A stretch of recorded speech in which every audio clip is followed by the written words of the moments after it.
మార్చి 29వ తారీఖున మనం ప్రారంభించబోయే ఆన్లైన్ క్లాసులకి ఎవరైతే ఈ ఆన్లైన్ క్లాసులో పాల్గొంటారో వారి జీవితం 29వ తారీఖు నుంచి ఎలా ఉండాలో ఈ ద్వాదశ రాశుల వారికి తెలియజేయడం జరుగుతా ఉంది. దీనితో పాటుగా షష్టగ్రహ కూటమి వల్ల ఏ రాశులు ఇబ్బంది పడబోతున్నాయి, అలాగే ఏ రాశులు హ్యాపీగా లీడ్ చేయబోతున్నాయి, అలాగే ఇబ్బంది పడే వారికి ఎలాంటి రెమెడీస్ పాటించాలో ఆ రోజునే మీకు చెప్పడం జరుగుతుంది. అలాగే 30వ తారీఖు శ్రీ విశ్వాసనామ సంవత్సరంలో జీవితంలో ఈ సంవత్సరం అంతా కూడా హ్యాపీగా ఉండాలంటే, ఈ సంవత్సరం అంతా కూడా హ్యాపీగా ఉండాలి అంటే ఎలాంటి రెమెడీస్ పాటించాలి, అలాగే మనీని అట్రాక్ట్ చేయడానికి ఎలాంటి మెడిటేషన్ చేయాలి, అలాగే జీవితంలో బాంధవ్యాలు సరి చేసుకోవాలంటే ఎలా ఉండాలి, అలాగే ప్రతినిత్యం నిత్య జీవితంలో ఏం చేస్తే మనకి ఉన్నత శిఖరాలను మనం అవరోధించగలం అనేది ఈ క్లాస్ లో మనం చెప్పబోతున్నాం.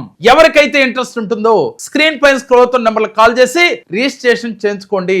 29 నుంచి 31వ తారీఖు వరకు జరుగుతున్న ఈ క్లాసులు చాలా అద్భుతంగా మన జీవితంలో పెను మార్పులను తీసుకొస్తాయి.